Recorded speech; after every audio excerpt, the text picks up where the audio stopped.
Bonjour, bonjour à toutes et à tous. Ravi de vous retrouver sur Live N2 Fux Sport Foot National pour cette émission qui précède le dernier week-end des matchs de National 2 avec des matchs évidemment très intenses. Nous allons vivre nous une émission spéciale Martigues. Martigues qui retrouve le National 12 ans après avec notamment des acteurs, Grégory Poirier, l'entraîneur qui sera notre invité et puis également Foued Kadir, l'un des cadres de cette équipe qui a permis justement à cette formation de Martigues de gagner à Marseille et de gagner aussi sa place en national. Tout de suite, le talent, bien sûr, de ce week-end avec Doumbia, le Malien de Reims. C'est lui que nous avons retenu. Il fêtera ses 20 ans au mois de février prochain. Attention, c'est un joueur à surveiller. Il a même fréquenté l'équipe professionnelle. C'était contre Clermont Foot au mois de janvier dernier.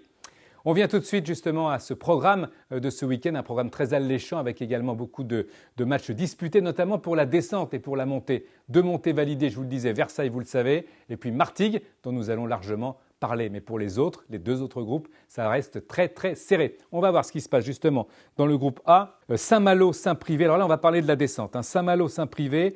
Les Malouins qui ont battu Plabennec 6-0 sont en bonne posture, mais ne comptent qu'un point de retard sur Romorantin qui reçoit Poissy, donc c'est important. On va chercher le troisième qui va descendre, à part donc cette équipe de Vitré qui est condamnée et celle de Plabennec. Qui de Saint-Malo ou de Romorantin va descendre? Romorantin reçoit Poissy, Saint-Malo, Saint-Privé. Je vous le disais, Versailles, le champion, accueille Blois. Rouen, l'en avant Guingamp. Granville, Chartres, Chartres-Roulé. Rumeur envoie Jean-Pierre Papin, pourquoi pas, à la direction du centre de formation de l'OM.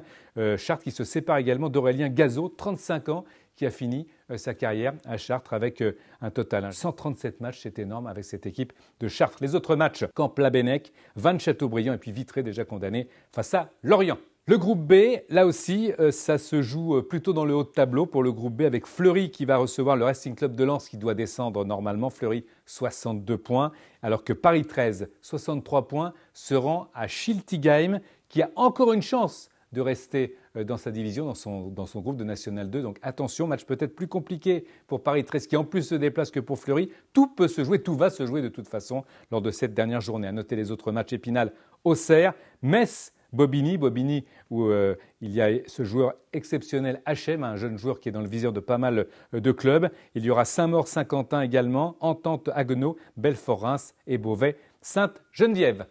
Là aussi, suspense dans le groupe D, Beauvais, Angoulême, Les Herbiers, Chamalières qui comptent 31 points, Angers, Andrézieux, Moulins, Trélissac, Bourges, Nantes et Stade de Montois contre le Canet. Mais les deux matchs qui sont intéressants, il y a également Béziers, Angoulême, les deux matchs qui sont très intéressants. La dernière chance pour Bergerac. Rendez-vous compte, cette équipe de Bergerac en Coupe de France, lumineuse, dans son groupe de National 2, lumineuse. Et puis, titillée par cette équipe du Puy. Et finalement, avec les 3 points glanés par les Poneaux sur tapis vert face au Canet-Roussillon, eh bien, ils ont réussi, les Poneaux, à mettre le doute dans cette équipe de Bergerac. Le Puy, 58 points, Bergerac, 57. Bergerac reçoit Montpellier. Le Puy, Colomiers, déjà condamné. Est-ce que ça peut faire la différence? On le verra. En tous les cas, ce sera la fête au stade Massot. En 2019, l'accession avait été fêtée face à Blois. Loïc Dufaux, le milieu de terrain, et Roland Vira sont les deux seuls rescapés, entre guillemets, de cet exploit de l'époque. Voilà pour le programme de ces 3 groupes. On regardera le programme du groupe de Martigues dans quelques instants, puisqu'on sait très bien, je vous l'ai dit tout à l'heure, Martigues est monté en national. Je vous le disais tout à l'heure, Foued Kadir est notre invité. Foued Kadir, milieu de terrain de cette équipe de Martigues, l'un des cadres, l'un des hommes d'expérience de cette formation. Bonjour Foued. Bonjour à vous. Alors vous avez fait cette saison un petit peu de manière contrastée, avec un début plus que pénible et puis une fin de saison en boulet de canon. 10 ans après le club retrouve en finale nationale, on a eu une première partie de saison très compliquée. On était très loin du premier à la trêve hivernale et on fait une super deuxième partie de saison et on finit en boulet de canon pour finir champion et enfin retrouver le national la saison prochaine.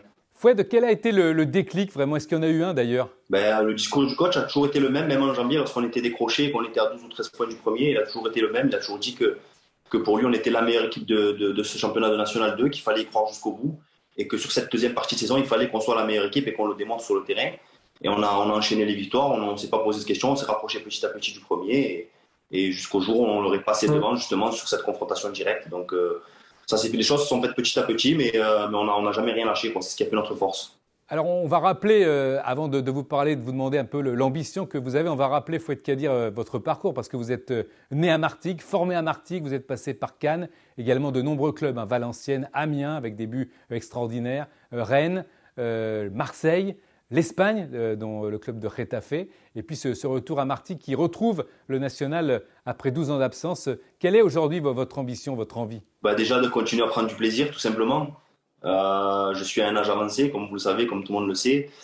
Je m'approche de la quarantaine. Je me réveille tous les matins pour l'entraînement. Je suis super heureux. Je suis comme un enfant. Donc, l'ambition personnelle, c'est de prendre du plaisir, continuer à prendre du plaisir, faire passer ce que je sais faire aux plus jeunes, leur faire profiter de mon expérience et voilà. Et comme je l'ai dit, surtout m'amuser, prendre du plaisir. Tant que mon corps me le permet pour le moment, on va continuer à prendre du plaisir. C'était quoi, Foued, la recette? C'était aussi de persuader les jeunes que c'était possible finalement. Oui, oui, nous on est là pour ça. On est plus anciens, on est pas mal d'anciens quand même dans ce groupe. On est là pour ça, on est là pour les tirer vers le haut et pour leur montrer que tout est possible malgré les difficultés qu'on peut rencontrer dans une saison.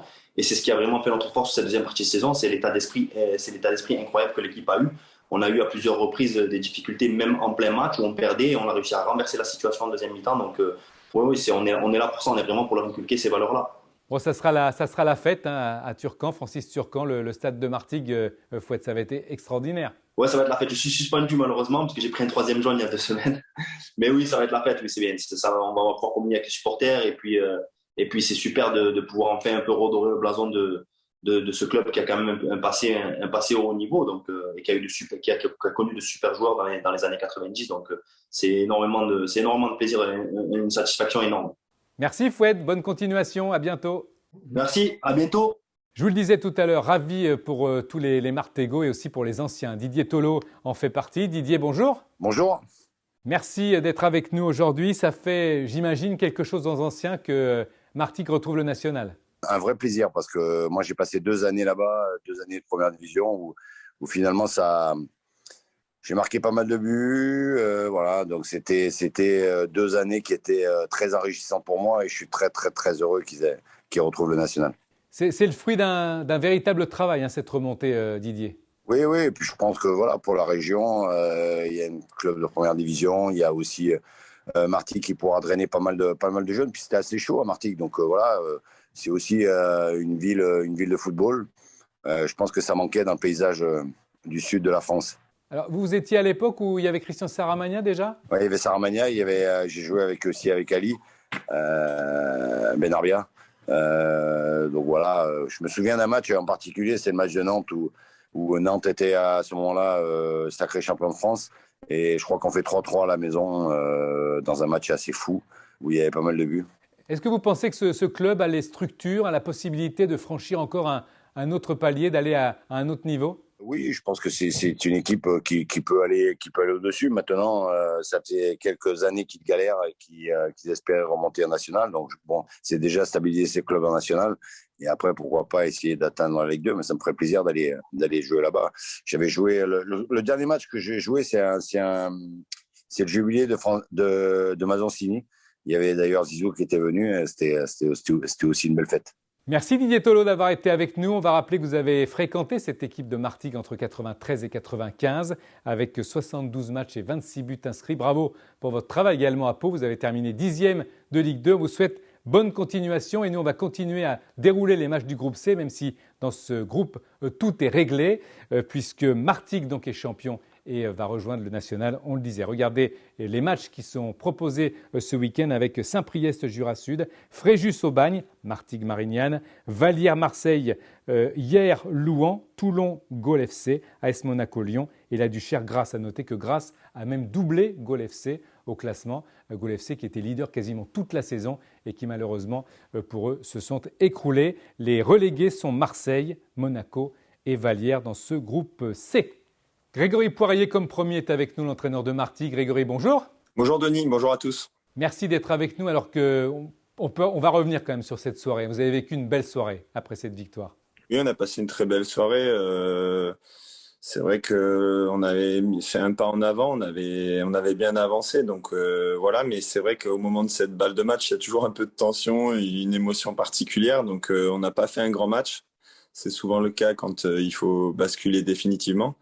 Mais après, on a profité. Alors, c'était à l'extérieur, donc c'est particulier parce que c'était à l'OM. Et puis, on sait que l'équipe 1 de l'OM jouait le soir un match très important aussi. Et on va fêter ça, je dirais, encore plus samedi prochain à Turcan. Et avec tout le public, tous les gens qui nous ont suivis, les partenaires, les dirigeants et évidemment tous les acteurs principaux, à savoir les joueurs et le staff. Donc ça va être une belle fête samedi prochain. 12 ans après, Martigues retrouve le national, c'est le fruit d'un gros travail, un travail d'équipe. Oui, c'est vraiment le fruit d'un gros travail, je dirais, collectif. C'est tellement dur cette division. L'année prochaine, on va connaître la Nationale 1, mais on sait que la N2 et la N3, il y a qu'une victoire finale, il y a qu'un club qui peut monter. Cette année, en N2, dans la poule du Sud, c'était très, très relevé. Beaucoup de clubs avaient une grosse équipe, avaient des moyens. Et nous, on partait de rien, d'une page blanche, entre guillemets, avec beaucoup, beaucoup de nouveaux joueurs, un nouveau staff. Et c'est magnifique, c'est un gros travail, c'est très usant, mais c'est aussi beaucoup de passion, donc beaucoup de joie à la fin. Martigues, comme d'autres clubs qui avaient un petit peu disparu, a fait partie donc des clubs ambitieux pour revenir petit à petit dans le haut de tableau. C'est fait quelle ambition à Martigues aujourd'hui, Greg? Martigues, ça doit être un club ambitieux. Après, il va falloir se plier aux exigences de la Nationale 1 et savoir que l'année prochaine, avec la refonte des championnats, il y a six descentes. Il faut savoir être humble aussi. On a déjà cet objectif de se maintenir, de bien figurer dans ce championnat et après on essaiera d'être le plus ambitieux possible en fonction des moyens. On a parlé, on a vu une équipe expérimentée, en même temps un panachage de jeunes d'expérience. Ce sera le cas l'année prochaine. Et d'ailleurs, vous serez là aussi, vous? Normalement, je vais rencontrer les dirigeants cette semaine, mais voilà, les deux parties ont envie de continuer ensemble, donc on sera là et sûrement le staff aussi. Les joueurs, on sait qu'on a eu un très bon vestiaire cette année. Donc on va garder beaucoup de joueurs aussi et puis après on va essayer de faire le meilleur effectif possible, comme je disais, pour répondre aux exigences de la Nationale 1. On sait que c'est un cran au-dessus, que les clubs se renforcent, que les nationales ont fini depuis 15 jours, donc ils auront aussi ce temps de récupération, cette expérience de la Nationale 1. Donc à nous de bien travailler. On est encore dans une période où on savoure. On a encore aussi un match ce samedi, mais on va essayer de bien travailler pour travailler et repartir fort l'année prochaine. On peut aussi dire un petit mot sur on parlait de fête tout à l'heure, le public sera récompensé. C'est un bon public. Hein. Oui, je pense qu'il y a beaucoup de gens qui suivent Martigues, que ce soit Martigues ou partout en France. Il y avait des gens qui venaient du Pays Basque, qui ont toujours suivi Martigues. Ça me fait sourire parce que je les ai rencontrés à la fin du match. Donc on voit que c'est un club populaire qui a marqué certaines personnes qui suivaient à l'époque de la D2 et de la D1. Donc ça fait plaisir et puis on espère qu'ils soient de plus en plus nombreux, et notamment l'année prochaine, le vendredi soir avec la Nationale 1. Merci Grégory Poirier d'avoir été avec nous. Mais je crois que vous avez un petit mot à ajouter pour terminer cet entretien, Greg. Oui, j'ai un petit message à faire passer. Donc, bien sûr, je veux remercier tous les gens qui ont œuvré directement et indirectement pour cette réussite collective, ça c'est sûr. Et, je veux aussi avoir un remerciement particulier pour Jamal Mohamed, mon directeur sportif, qui l'année dernière, il y a un an et demi, je me posais la question de continuer. J'ai vécu un moment très difficile. C'est quelqu'un qui m'a fait confiance. Malgré la concurrence sur ce genre de poste, on sait qu'il y avait beaucoup de postulants et de qualité. J'ai eu des résultats aussi mitigés en début de saison. C'est quelqu'un qui a gardé sa confiance avec le président, je tiens à le dire. Et aujourd'hui, je le remercie parce que j'ai juste pu faire mon travail. Beaucoup d'entraîneurs savent que c'est un travail long à mettre en place. Il y a beaucoup d'impatience dans le football et aujourd'hui, avec ce club-là, j'ai pu travailler, j'ai pu mettre en place tout ce que je pensais d'une réussite sportive.